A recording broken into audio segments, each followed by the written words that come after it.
আমি চিন্ময় কৃষ্ণ দাস। আমার পারমার্থিক জীবনের সূচনা আমার প্রায় ৬ষ্ঠ বৎসর বয়সে। ছোটবেলা থেকেই আমার খুব মাতা জগদীশ্বরী তথা ছিন্নমস্তা কালী মায়ের প্রতি খুব অনুরাগ ছিল। চিন্ময় কৃষ্ণ দাস ব্রহ্মচারী ছাত্র জনতার অভ্যুত্থানের পর থেকে যে নামগুলো আলোচনার শীর্ষে তাদের মধ্যে অন্যতম চিন্ময় কৃষ্ণ দাস ব্রহ্মচারী। কে এই চিন্ময় কৃষ্ণ? যদিও তার সম্পর্কে নেট দুনিয়ায় বিস্তারিত তেমন কিছু পাওয়া যায়নি, তবে হাতে গোনা কয়েকটি ভিডিও থেকে তার সম্পর্কে কিছু ধারণা পাওয়া যায়। আমি একজন মায়াবাদী যোগী পুরুষের তত্ত্বাবধানে পারমার্থিক অনুশীলন করতাম এবং আমার জন্মদাত্রী মাও ওনার শিষ্য ছিলেন। ছোটবেলা থেকেই মাতা জগদেশ্বরী তথা ছিন্নমস্তা কালী মায়ের প্রতি খুব অনুরাগী ছিলেন তিনি। একদিন স্বয়ং মা কালীর পক্ষ থেকে আদেশ পান শ্যামসুন্দর ত্রিমুরারি বা শ্রীকৃষ্ণের আরাধনার, আর সেখান থেকেই তার নতুন পথ চলা শুরু। আমাদের পরিবারে শ্রীমৎ স্বামী অদ্বৈতানন্দ পুরী মহারাজের অনেক প্রভাব ছিল এবং ওনার আদর্শিক জীবনধারা আমাকে অনেক বেশি অনুপ্রাণিত করত। বাংলাদেশে ইসকনের সংগঠনের মধ্যে অন্যতম ছিলেন চিন্ময় কৃষ্ণ দাস ব্রহ্মচারী। ভক্তরা তাকে ডাকেন চিন্ময় প্রভু নামে। কিন্তু সংগঠনের বিশৃঙ্খল বিরোধী কার্যকলাপের কারণে তাকে সহ আরও কয়েকজনকে গত জুলাই মাসে ইসকন থেকে বহিষ্কার করা হয়।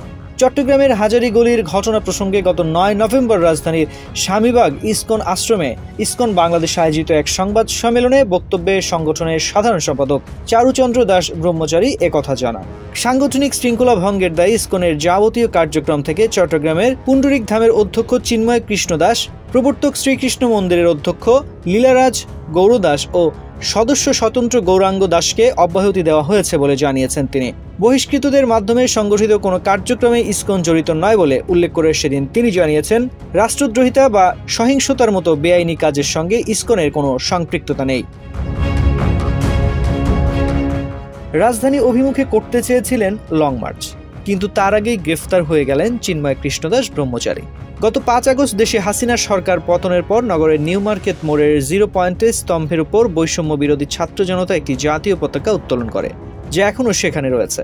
২৫ অক্টোবর বাংলাদেশ সনাতন জাগরণ মঞ্চের উদ্যোগে একটি মহাসমাবেশ অনুষ্ঠিত হয় লালদিঘির মাঠে। চট্টগ্রাম বিভাগের বিভিন্ন এলাকা থেকে লাখো মানুষ যোগ দেন সেই সমাবেশে।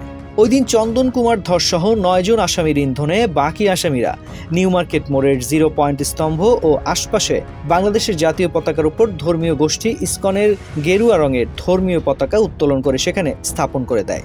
এ নিয়ে সাধারণ নাগরিকদের মধ্যে সৃষ্টি হয় ব্যাপক ক্ষোভ।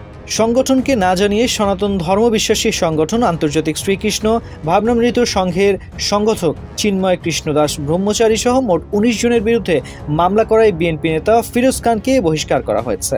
১ নভেম্বর সকালে এক চিঠির মাধ্যমে তাকে বহিষ্কার করেন চট্টগ্রামের চান্দগাঁও থানার সভাপতি মোহাম্মদ আজম ও ভারপ্রাপ্ত সাধারণ সম্পাদক মোহাম্মদ গিয়াসউদ্দিন ভূঁইয়া।